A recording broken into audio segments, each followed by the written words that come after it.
चिराग पासवान को मिली बहुत बड़ी खुशखबरी। चिराग को बीजेपी ने दी 5 सीटें। जी हाँ दोस्तों, इस समय की सबसे बड़ी खबर अपडेट आपको बताना चाहेंगे। लोकसभा चुनाव को लेकर बिहार में बीजेपी की अगुवाई वाले एनडीए में सीटों का बंटवारा हो चुका है। बिहार की कुल 40 में से बीजेपी 17 सीटों पर चुनाव लड़ेगी। नीतीश कुमार की जेडीयू 7 सीटों पर चुनाव लड़ेगी। वहीं चिराग पासवान की पार्टी को 5 सीटें मिली हैं और जीतन राम मांझी की पार्टी को 1 सीट दी गई है। वहीं उपेंद्र कुशवाहा की पार्टी भी 1 सीट पर प्रत्याशी उतारेगी। बता दें कि पिछले चुनाव में एनडीए ने बिहार की 39 सीटें जीती थी। बीजेपी ने बिहार की 40 सीटों को साधने के लिए हाल ही में चिराग पासवान के साथ बड़ी डील की।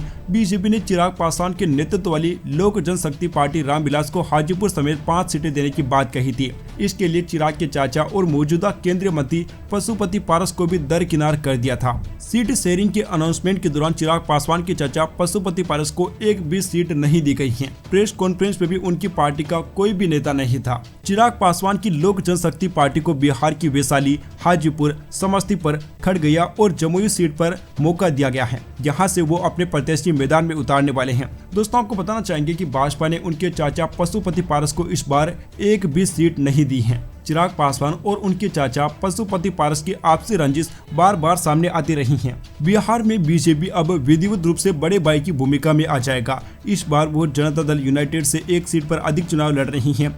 इसके विधायकों की संख्या भी अधिक है, उनके मंत्री भी ज्यादा हैं।